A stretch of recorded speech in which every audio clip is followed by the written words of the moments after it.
नमस्कार साथियों, पुनः आप सभी का प्रेम पूर्वक स्वागत है आपके अपने परिवार सफलतागंज में। और आप लोग देखना शुरू कर चुके हैं सफलतागंज चैनल पर हिंदी सब्जेक्ट का एक बेहतरीन सा टॉपिक, जिसमें बात करेंगे आज हम लोग साहित्य अकादमी पुरस्कार के विषय में। और साथियों, जैसे कि पीछे रेडियो ऑपरेटर से संबंधित जो भी परीक्षाएं हो रही थी, वर्कशॉप हेड ऑपरेटर या असिस्टेंट ऑपरेटर की, तो इन परीक्षाओं में सारे विद्यार्थियों ने बताया कि सर यहाँ से एक पुरस्कार अवश्य पूछा जा रहा था, वो साहित्य अकादमी से संबंधित था। चाहे वो साहित्य अकादमी पुरस्कार हो या साहित्य अकादमी युवा पुरस्कार हो, चाहे वो साहित्य अकादमी बाल पुरस्कार हो, तो यहाँ से एक प्रश्न जरूर आया है। तो भाई उसी क्रम में मैं बात करने जा रहा हूँ आज साहित्य अकादमी पुरस्कार के विषय में। और रेडियो ऑपरेटर की परीक्षा से पूर्व की परीक्षाओं पर नजर रखते हुए अगर हम बात करें, तो जेल वार्डन या फायरमैन की परीक्षाओं में भी 4 से 5 क्वेश्चन साहित्य अकादमी पुरस्कार से संबंधित पूछे गए थे। तो उसी क्रम में आज मैं बात करने जा रहा हूँ साहित्य अकादमी पुरस्कार के विषय में, और इसको एक बेहतरीन सा सेशन देना है आप लोगों को। तो भाई इसमें हमने विस्तृत जानकारी दी है साहित्य अकादमी पुरस्कार की स्थापना कब होती है, इसका मुख्यालय कहाँ पर है, कितनी भाषाओं में दिया जाता है, कितना पुरस्कार दिया जाता है। तो इन सारे पहलुओं पर हमने एकदम विस्तृत चर्चा की है इस वीडियो में। तो भाई वीडियो को अंत तक अवश्य देखिएगा, और वीडियो देखने के बाद अगर आपको दी हुई जानकारी समझ में आती है, तब आप चैनल को सब्सक्राइब करिएगा, चैनल को लाइक करिएगा और ज़्यादा से ज़्यादा दोस्तों तक शेयर करिएगा। तो भाई वीडियो को शेयर करना अवश्य है, लेकिन उससे पहले ज़रूरी ये हो जाता है कि आप वीडियो को पूरा देखें। जब आप वीडियो को पूरा देखेंगे तभी आपको बात समझ में आएगी, और उसी के बाद आप इसको लाइक करिएगा, सब्सक्राइब करिएगा। और यहाँ से भाई इस चैप्टर से एक आध क्वेश्चन तो आना आना तय है, जैसा कि पीछे परीक्षाओं में पूछे गए हैं। तो उसी चीज़ को ध्यान में रखते हुए मैंने यहाँ पर विस्तृत चर्चा करने का एक प्रयास कर रहा हूँ। तो भाई वीडियो को अंत तक अवश्य देखिएगा। और कोई दावा नहीं है कि आएगा ही आएगा, लेकिन हाँ, जैसा कि परीक्षाओं में लगातार प्रश्न पूछे जा रहे हैं यहाँ से, तो आने के प्रबल चांस। और मैं कहूँगा कि पुरस्कार जो हैं, चाहे आप साहित्य अकादमी की बात करें या ज्ञानपीठ की बात करें, व्यास सम्मान की बात करें, सलाहकार पुरस्कार की बात करें, भारत भारती की करें, मूर्ति देवी की करें, बिड़ला पुरस्कार की बात करें, या आप जो अदर भी पुरस्कार दिए जाते हैं साहित्य के क्षेत्र में, इनमें बात करें, तो यहाँ से 2-3 क्वेश्चन बनना तो मेरे अनुभव से तय है। अब नहीं बनते हैं तो वो बात अलग की है, लेकिन मैं कोई ऐसा वादा नहीं करूंगा कि यहाँ से क्वेश्चन आएंगे ही आएंगे, लेकिन मेरा अनुमान है कि यहाँ से क्वेश्चन आना तय है। तो भाई बहुत ज़्यादा बड़े बड़े झूठे वादे ना करते हुए मैं यही कहूँगा कि आप लोग इसको विनम्रतापूर्वक पढ़ें, ध्यान से पढ़ें, और अपने एक आध क्वेश्चन को अपनी परीक्षा में आपके नंबर में इसको इंक्रीज करें, तो ये आपके लिए बेटर होगा।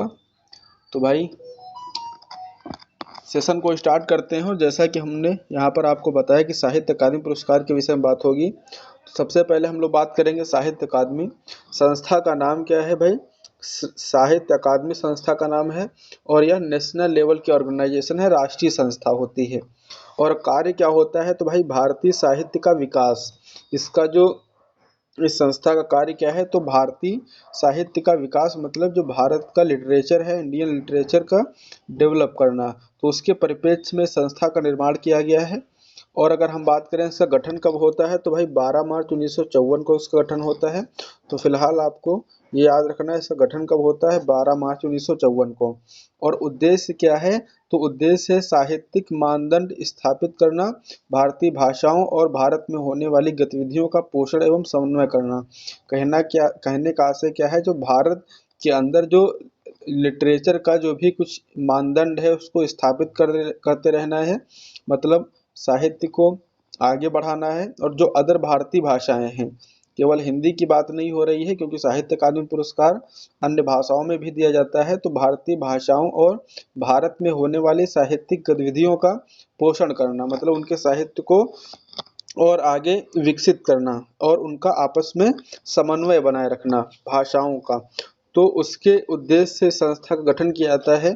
और मुख्यालय की बात करें भाई, तो इसका मुख्यालय कहाँ होता है, तो मुख्यालय साथियों इसका होता है रविंद्र भवन में, जो कहाँ पर है, नई दिल्ली में। और इसमें ही अगर हम बात करें तो संगीत नाटक नाटक अकादमी और ललित कला अकादमी एवं साहित्य अकादमी स्थित हैं। तो भाई इसका मुख्यालय कहाँ है, कौन सा भवन, तो एक स्पेशली भवन है रविंद्र भवन, और कहाँ पर है, तो भाई नई दिल्ली में है। और इसी में संगीत नाटक अकादमी, ललित कला अकादमी एवं साहित्य अकादमी स्थित है। तो भाई इसका आप लोग स्क्रीनशॉट ले लीजिएगा, और बेहतरीन से शानदार सी जानकारी आप लोगों के समझ इसी तरीके से मैं पहुंचाता रहूं, तो उसके लिए चैनल को सब्सक्राइब कर लीजिएगा। आगे हम बात करते हैं, तो क्वेश्चन आता है कितनी भाषाओं में दिया जाता है। तो भाई ये 24 भाषाओं में, 24 भाषाएं कौन कौन सी होती हैं, तो 22 जो है वो आपके संविधान की भाषा होती हैं, प्लस इंग्लिश और राजस्थानी को, इंग्लिश और राजस्थानी, तो 22 भाषाएं आपके संविधान में हैं।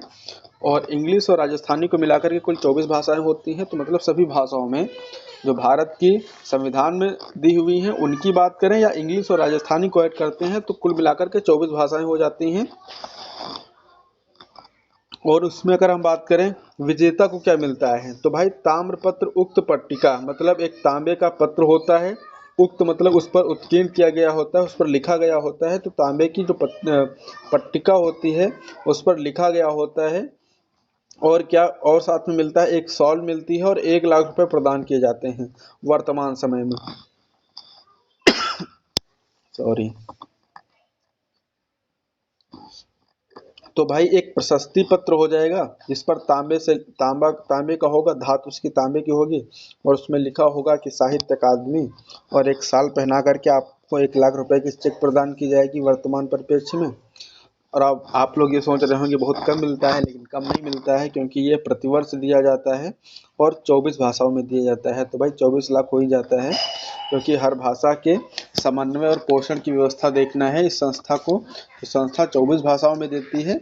और उसके बाद अगर हम बात करें तो साहित्य अकादमी जो पुरस्कार है वो ज्ञानपीठ के बाद, क्योंकि ज्ञानपीठ जो है वो साहित्य के क्षेत्र में भारत में दिया जाने वाला सबसे बड़ा पुरस्कार होता है। तो भाई ज्ञानपीठ के बाद ये सेकंड लार्जेस्ट अवार्ड होता है लिटरेचर के फील्ड में। तो भाई इसको भी याद रखना है कि सबसे बड़ा साहित्यिक पुरस्कार कौन सा है भारत में, तो ज्ञानपीठ पुरस्कार होता है। और अगर हम बात करें कि ज्ञानपीठ के बाद दूसरा सबसे बड़ा साहित्यिक पुरस्कार कौन सा है, तो वो साहित्य अकादमी होता है। अगर हम बात करें कितने वर्षों में दिया जाता है, तो भाई ये प्रत्येक वर्ष दिया जाता है। इसका आप लोग स्क्रीनशॉट ले सकते हैं, शानदार से जानकारी है। और आगे बढ़ते हैं, तो भाई 1954 में स्थापना इसकी हुई थी, और इसका जो वितरण होता है 1955 में होता रहा, और उसके बाद लगातार अभी तक इसका वितरण किया जा रहा है। केवल एक बार 1962 में इस पुरस्कार को वितरित नहीं किया गया था, किसी को नहीं दिया गया था। उसके अलावा लगातार इस पुरस्कार को दिया जा रहा है। अब क्वेश्चन कैसे आते हैं, तो कोई रचना दी जाती है और 4 रचनाएं अगर दी जाएंगी उसमें पूछ लिया जाएगा कि बताइए निम्न में से किस रचना को साहित्य अकादमी पुरस्कार नहीं मिला है। एक तो प्रश्न ऐसे बन सकता है, दूसरा बनता है 4 रचनाएं दी होंगी, उनका एक लेखक होगा, पूछा जाएगा कि बताइए इनमें से फलाने की किस कविता के लिए साहित्य अकादमी पुरस्कार मिला। या थर्ड क्वेश्चन आ सकता है कि किस सन में मिला था। या चौथा क्वेश्चन आ सकता है कि इनमें से मिलान करें। तो इस तरीके से 4-5 तरीके से यहाँ से प्रश्न बन सकते हैं। अब एक चीज़ यहाँ पर ध्यान देना है, बड़े ध्यान से, बड़े इत्मीनान से अब बात को सुनेंगे और देखेंगे समझेंगे कि भाई 1955 से स्टार्ट होकर के आज 2023 तक ये पुरस्कार लगातार प्रदान किए जा रहे हैं। तो इतनी बड़ी संख्या को आप याद कर पाएँ तो ये तो थोड़ा सा नामुमकिन हो जाता है। लेकिन हाँ, याद करना आपको इस तरीके से है कि आपको इसको 4 से 5 बार रिवाइज कर लेना है, ताकि जब आपकी आंखों के सामने से कोई प्रश्न गुजरे तो वहाँ पर आपको आपके माइंड में क्लिक हो जाए कि नहीं ये नहीं, इनका नहीं इनका था। तो इतना सा याद कर लेना है भाई। इतना अगर आप 4-5 बार इसको रिवाइज करेंगे तो बड़ी इजीली हो जाएगा, कोई बड़ी बात नहीं है। हाँ, आप कहें कि आप एक पास से मतलब कि आपसे सुना जाए, जैसे कि हाई स्कूल या इंटर में आप सुनते थे याद करते थे, उस तरीके से नहीं याद करना है। इसको 4 से 5 बार आप रिवाइज कर लेंगे तो आप वहाँ पर ऑप्शन में अपना गोला काला कर पाएंगे। तो भाई गोला काला करने के लिए लगातार वीडियो में बने रहेंगे, और किस तरीके से गोला काला होगा हम लोग आगे बात करते हैं। तो भाई सबसे पहले एक क्वेश्चन यहाँ से बनता है 1955 में स्थापना 12 मार्च 1954 को होती है और पहला जो पुरस्कार मिलता है वो 1955 में मिलता है। तो ये भी क्वेश्चन आ सकता है कि भाई स्थापना कब हुई थी 1954 में, पहला पुरस्कार कब दिया गया 1955 में। सेकेंड क्वेश्चन आता है किसको भाई मिला था, तो माखनलाल चतुर्वेदी को। उनकी रचना कौन सी थी, हिम तरंगिणी थी। तो भाई ध्यान रखना कि माखनलाल चतुर्वेदी जी को 1955 में हिम तरंगिणी रचना के लिए जो कविता संग्रह था, पहला साहित्यिक अकादमी पुरस्कार हिंदी भाषा में दिया गया था। क्योंकि हम लोग बात कर रहे हैं हिंदी भाषा की, तो हम लोग बात करेंगे हिंदी भाषा के पुरस्कारों की। अदर भाषाओं के हम जो भी पुरस्कार मिले हैं साहित्य अकादमी, उन पर हम चर्चा नहीं करेंगे, क्योंकि क्वेश्चन जो आता है वो हिंदी भाषा के लिए ही पूछा जाता है। तो भाई सबसे पहला जो क्वेश्चन है ये पहला 1955 में बहुत महत्वपूर्ण हो जाता है, तो इसको विशेष ध्यान देंगे। और दूसरा होता है पद्मावत, और पद्मावत के जो साहब होते हैं लेखक वो होते हैं वासुदेव शरण अग्रवाल, और इनकी रचना है पद्मावत संजीवनी। पूरी किताब जो है इनका रचना है पद्मावत संजीवनी व्याख्या, ये टीका है पद्मावत का, और इसको लिखा है वासुदेव शरण अग्रवाल ने। तो याद रखना भाई वासुदेव शरण और पद्मावत। उसके बाद अगर हम बात करें थर्ड होता है बुद्ध दर्शन, बुद्ध धर्म दर्शन किसने लिखा है, तो आचार्य नरेंद्र देव। और इनको जो पुरस्कार मिला था 1957 में साथियों, और इनकी मृत्यु के पश्चात इनको ये पुरस्कार प्रदान किया गया। तो भाई याद रखना है कि इनकी मृत्यु के पश्चात दिया गया था, तो ये भी इम्पोर्टेंट हो जाते हैं, जिसमें 1955 और 57 ये जिसको मैं राउंड करता जा रहा हूँ ये भाई महत्वपूर्ण होंगे। उसके बाद यहाँ पर तीसरा महत्वपूर्ण है चौथा, मध्य एशिया का इतिहास, राहुल शंकराचार्य। तो भाई राहुल शंकराचार्य जो थे साहब, ये तो उस समय के ब्लॉगर थे, या ये मतलब हिस्टोरिक जो भी चीज़ें थी वो लिखा करते थे। हालांकि सॉरी मैं गलत बोल रहा हूँ, अज्ञे साहब जो थे उस समय के ब्लॉगर थे, और जितनी भी उन्होंने यात्राएं लिखी वो सारी यात्राएं अज्ञे साहब लिखा करते थे। तो तत्कालिक समय के वो ब्लॉगर थे। और यहाँ पर हम बात करेंगे तो 58 में आपको याद रखना है राहुल सांकृत्यायन, इन्होंने क्या लिखा है, मध्य एशिया का इतिहास। तो भाई याद रखना है राहुल सांकृत्यायन, मध्य एशिया का इतिहास। और ये विधा जो है लिखने की वो हिस्ट्री है, मध्य एशिया के विषय में यहाँ पर तथ्यों को इन्होंने संकलित किया है, और साहब राहुल सांकृत्यायन होंगे। और उसके बाद संस्कृति के 4 अध्याय बहुत महत्वपूर्ण है, रामधारी सिंह दिनकर को 1959 में इसको साहित्य अकादमी पुरस्कार मिला था। और ये होती क्या है, तो भाई भारतीय संस्कृति का सर्वेक्षण होता है। और उसके बाद जो तीसरे नंबर पर हैं आपके, सॉरी 1960 में जिनको मिला है वो सुमित्रा नंदन पंत साहब हैं, सुमित्रा नंदन पंत साहब हैं। और इनकी रचना थी कला और बूढ़ा चांद, ये कविता संग्रह होता है।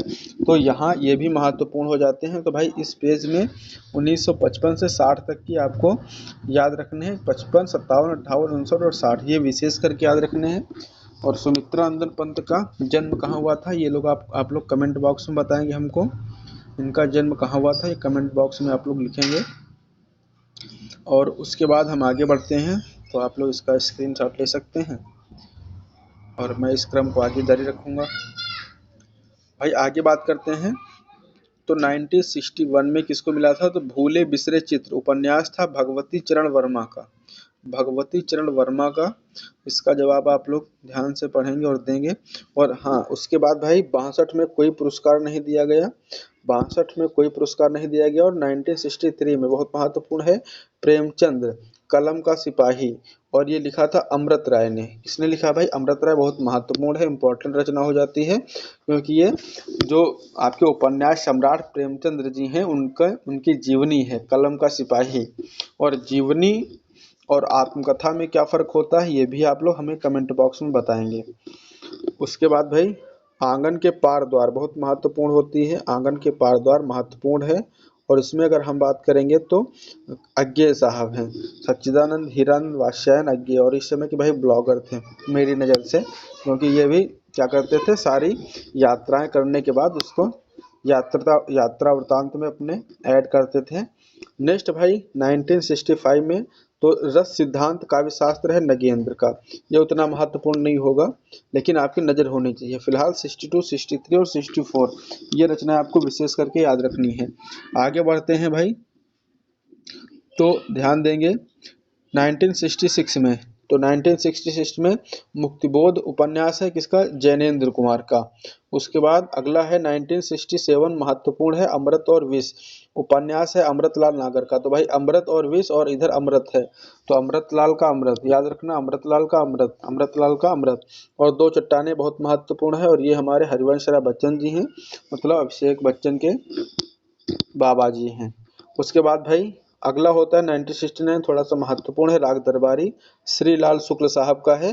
और उसके बाद 1970 में निराला की साहित्य साधना, ये निराला साहब की जीवनी लिखी है रामविलास शर्मा ने, बहुत महत्वपूर्ण हो जाता है रामविलास शर्मा के द्वारा। और 1971 का भी महत्वपूर्ण है, कविता के नए प्रतिमान, ये समालोचना है इसकी विधा, और नामवर सिंह बहुत महत्वपूर्ण हो जाते हैं ये। और 1971 में इसको पुरस्कार मिला है साहित्य अकादमी पुरस्कार। ध्यान देना भाई, इसका स्क्रीनशॉट ले लेंगे आप लोग और हम लोग आगे बढ़ेंगे। तो भाई अभी हमने बात की 1971 में किसको मिला है, नामवर सिंह को, किस रचना के लिए, कविता के नए प्रतिमान। उसके बाद आगे हम बात करेंगे। तो भाई अगले साहब हैं 1972 में भवानी प्रसाद मिश्र, जिनको मिला है बुनी हुई रस्सी के लिए, बुनी हुई रस्सी के लिए। उसके बाद 1973 में आलोक पर निबंध संग्रह हजारी प्रसाद द्विवेदी का, महत्वपूर्ण है भाई, महत्वपूर्ण है। उसके बाद मिट्टी की बारात शिवमंगल सिंह सुमन, बहुत महत्वपूर्ण है, 1974 में मिला है इनका, ये भी महत्वपूर्ण है। और इसके बाद अगर हम बात करें 1975 में, तो मिला है तमस उपन्यास के लिए भीष्म साहनी को, ये भी महत्वपूर्ण है भाई। तो यहाँ पर आप लोग याद रखेंगे 73, 74, 75, ये आपको याद रखना है, ये महत्वपूर्ण हो जाएंगे, ये बहुत महत्वपूर्ण हो जाएंगे। और शिवमंगल सिंह सुमन का भी आप लोग जन्म स्थान कमेंट बॉक्स में कमेंट करके हमें बताएंगे। ऐसे में आप लोगों से अपेक्षा करता हूँ, और वीडियो को अंत तक आप लोग देखेंगे, ये भी अपेक्षा है मेरी। उसके बाद अगर हम बात करें 1976 से, तेरी मेरी उसकी बात, साहब हैं यशपाल, साहब हैं जो यशपाल हैं, तेरी मेरी उसकी बात। उसके बाद चुका भी हूँ नहीं मैं, 1976 शमशेर बहादुर सिंह, महत्वपूर्ण है भाई ये। उसके बाद उतना वह सूरज है, और भरत भूषण अग्रवाल साहब हैं। और 1979 में कल सुनना मुझे, कविता संग्रह है धूमिल, इनको भी मरणोपरांत मिला है, तो महत्वपूर्ण है। अभी तक हमने दो लोगों के विषय में बात की जिनको मरणोपरांत मिला है, तो जिनको मरणोपरांत मिला है उनके विषय में आप लोग याद रखेंगे। उसके बाद जिंदगी नामा, बहुत महत्वपूर्ण है ये, 1980 में जिंदगी नामा। और ये है भाई कृष्णा शोभिती की, बहुत महत्वपूर्ण है, बहुत महत्वपूर्ण है। उसके बाद 1981 में ताप के ताये हुए दिन, और ये साहब हैं त्रिलोचन, साहब हैं त्रिलोचन, कविता संग्रह है। तो यहाँ पर जिंदगी नामा महत्वपूर्ण है, और कल सुनना मुझे, और चुका भी हूँ नहीं मैं, इतने आप लोग विशेष करके ध्यान देंगे और इसका स्क्रीनशॉट ले लेंगे। आगे बढ़ते हैं नेक्स्ट।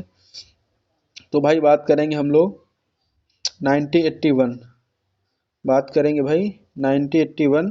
तो अभी हमने बताया यहाँ पर त्रिलोचन साहब हैं, ताप के ताए हुए दिन। उसके बाद भाई 1982 में महत्वपूर्ण है, इम्पोर्टेंट है, विकलांग श्रद्धा का दौर, हरिशंकर परसाई, एक आलोचक हैं ये, आलोचक हैं ये, इनके लिखने की विधा जो रही वो आलोचना रही। उसके बाद भाई 1983 महत्वपूर्ण है, खूंटियों पर टंगे लोग, ये भी सर्वेश्वर दयाल सक्सेना साहब की है, महत्वपूर्ण है। उसके बाद 1984 लोग भूल गए हैं, रघुवीर सहाय की है। और उसके बाद 1985 महत्वपूर्ण है, कव्य और काला पानी, निर्मल वर्मा। तो पानी कैसा है साथियों, पानी निर्मल है, याद रखना, कव्य और काला पानी, तो पानी क्या है, निर्मल है, पानी भाई निर्मल है, याद रखेंगे।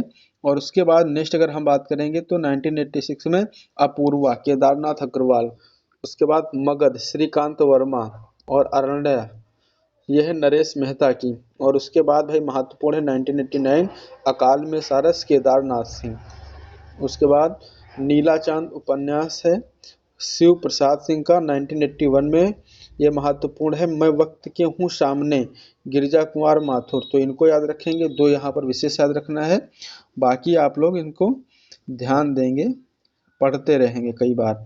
उसके बाद भाई 1991 में मैं वक्त के हूँ सामने, कविता संग्रह गिरिजा कुमार माथुर का है, मैं वक्त के हूँ सामने, गिरिजा कुमार माथुर साहब ने कविता संग्रह लिखा हुआ है। उसके बाद भाई 1992 ढाई घर उपन्यास है, थोड़ा सा इसको ध्यान देंगे, गिरिराज किशोर साहब हैं, गिरिराज किशोर साहब हैं। उसके बाद अगर हम बात करें 1993 अर्धनारीश्वर उपन्यास है विष्णु प्रभाकर का, विष्णु प्रभाकर का, बहुत महत्वपूर्ण है ये। और विष्णु प्रभाकर की एक रचना है आवारा मसीहा। तो आवारा मसीहा बताएंगे किसकी जीवनी है, आप लोग कमेंट बॉक्स में लिखेंगे किसकी जीवनी है। उसके बाद अगर भाई हम बात करेंगे 1974 में कहीं नहीं वहीं, रचना है कहीं नहीं वहीं, कविता संग्रह है अशोक वाजपेयी की, उतना महत्वपूर्ण नहीं होगी। और उसके बाद 1995 में आप देखेंगे तो 1995 में अगर हम बात करेंगे भाई तो एक सेकेंड, 1995 में अगर हम बात करेंगे तो कोई दूसरा नहीं, कविता संग्रह कुंवर नारायण का, भाई ये महत्वपूर्ण है, ये इंपॉर्टेंट हो जाता है। और आगे भाई मुझे चांद चाहिए, 1996 में मुझे चांद चाहिए सुरेंद्र वर्मा, इनको भाई चांद चाहिए, तो इनकी भी अभिलाषाओं को इच्छाओं को पूरा किया जाए, लेकिन इन्होंने लड़कियों जैसी फरमाइश की है। खैर कोई नहीं, आगे देखते हैं। तो भाई 1997 में अभिनव के आकाश में चांद, कविता संग्रह है, सॉरी अनुभव के आकाश में चांद, और लीलाधर जगूड़ी साहब की है, महत्वपूर्ण है ये 97 में, लीलाधर जगूड़ी साहब महत्वपूर्ण है। और नए इलाके में अरुण कमल, उतना महत्वपूर्ण नहीं होगा। 1999 दीवार में एक खिड़की थी, विनोद कुमार, उतना महत्वपूर्ण नहीं है। हम जो देखते हैं, और ये है मंगलेश डबराल की, उतनी महत्वपूर्ण नहीं होगी। कवि और 2001 में है कलकथा वाया बाईपास, कलकथा वाया बाईपास उपन्यास है अलका सरावगी का, तो उतना महत्वपूर्ण नहीं है। 2002 में दो पंक्तियों के बीच राजेश जोशी, इनको थोड़ा सा देख लेंगे, बाकी यहाँ पर उतना महत्वपूर्ण कुछ नहीं होता 2002 तक। लेकिन हाँ, आपको नज़र सब पे रखनी है, ध्यान जरूर देना है, पढ़ते रहना है 3-4 बार इसको। नेक्स्ट आगे बढ़ते हैं। और भाई मैं बड़ी विनम्रता से पूर्वक आप लोगों से आग्रह करूंगा कि भाई पढ़ के जरूर जाइएगा, अगर आप लोग वर्दी पाना चाहते हैं। भाई यहाँ से मतलब ऐसा नहीं कि मैं 10 नंबर की क्लास पढ़ा रहा हूँ या 10 क्वेश्चन यहीं से फंस जाएंगे, क्योंकि 10 क्वेश्चन यहाँ से फंस जाएंगे तो भाई आप 15 दिन हमसे पढ़ लेंगे तो 150 क्वेश्चन आपके यूं ही हो जाएंगे। तो ऐसा मैं कुछ नहीं बता पाऊंगा, क्योंकि भाई पढ़ाई करने में लगते हैं सालों, और सालों धीरे धीरे मेहनत करते करते आप एक एक नंबर पर काम करते हैं, तब जाकर के आप परीक्षा में उत्तीर्ण होते हैं, बेहतरीन स्कोर आप कर पाते हैं। तो ऐसा बिल्कुल नहीं होगा कि यहाँ से आपको 15 नंबर की क्लास मिल जाए, लेकिन हाँ हो सकता है यहाँ से अगर आप सारे पुरस्कार मेहनत से पढ़ लेते हैं तो 2-3 क्वेश्चन जरूर मिलने की प्रबल संभावना है, ऐसा मेरा विश्वास है भाई। और विश्वास के साथ ही मैं आगे बढ़ रहा हूँ, और मैं ये भी विश्वास करूँगा कि आप लोग इस वीडियो को पसंद करेंगे, लाइक करेंगे, और चैनल को सब्सक्राइब करेंगे, और अपने दोस्तों तक इसको हचक एकदम ललन टाप तरीके से एकदम बवाल मचा देंगे, इतना शेयर करेंगे भाई। तो नेक्स्ट देखते हैं अगला भाई, 2002 के बाद आते हैं 2003 में। तो कितने पाकिस्तान, वेरी इंपॉर्टेंट हो जाती है ये। और ये है भाई कमलेश्वर साहब, कितने पाकिस्तान कमलेश्वर, कितने कमलेश्वर याद रख लेंगे इसको 2003 में। और अगला है भाई 2004 दुष्चक्र में श्रेष्ठा, और ये है वीरेन डंगवाल, उतना महत्वपूर्ण नहीं है। और उसके बाद है क्याप, 2005 में है भाई क्याप, रचना है क्याप उपन्यास मनोहर श्याम जोशी। और उसके बाद भाई 2006 में आप देखेंगे तो 2006 में है संस्यात्मा, कविता संग्रह है ज्ञानेंद्र पथिका, और ये पीछे परीक्षा में भी पूछा गया है, ये अभी परीक्षाओं में पूछा गया है। आगे हम बात करेंगे भाई तो 2007 में पहुंच जाते हैं। और अगर हम बात करें तो 2007 में इन्हीं हथियारों से उपन्यास है अमरकांत का, महत्वपूर्ण है भाई ये, महत्वपूर्ण है 2007। 2008 में कोहरे में कैद रंग, विनोद मिश्र का। और उसके बाद 2009 में ये इंपॉर्टेंट हो जाता है हवा में हस्ताक्षर, कैलाश वाजपेयी साहब ने लिखा है, भाई हवा में हस्ताक्षर हो रहे हैं। उसके बाद मोहनदास लघु उपन्यास है उदय प्रकाश का, थोड़ा सा इस पर भी ध्यान रखना है आपको। और रेहन पर रघु, महत्वपूर्ण है भाई, इंपॉर्टेंट है रेहन पर रघु, और ये काशीनाथ साहब का है। और उसके बाद भाई 2012 भी याद कर लेंगे, पत्थर फेंक रहा हूँ चंद्रकांत देवताले, चंद्रकांत देवताले इन्होंने क्या कहा है, मैं बच के रहियो मैं पत्थर फेंक रहा हूँ। नेक्स्ट 2012 से हम आगे बढ़ते हैं। तो भाई आ जाते हैं मिलजुल मन, और ये मृदुला गर्ग की है, महत्वपूर्ण रचना है भाई ये। 2013 इंपॉर्टेंट हो जाती है। उसके बाद 2014 में विनायक उपन्यास है रमेश चंद्र शाह का, उतना महत्वपूर्ण नहीं है। उसके बाद नेक्स्ट अगर हम बात करेंगे तो आग की हंसी, आग की हंसी महत्वपूर्ण है साथियों। और 2015 में किसको मिला है, रामदरस मिश्र। उसके बाद 2016 वेरी इंपॉर्टेंट है भाई, ये पारिजात और नासिरा शर्मा। और एक चीज़ यहीं से आप लोग बताएंगे, पारिजात का आप लोग हमें पर्यायवाची बताएंगे।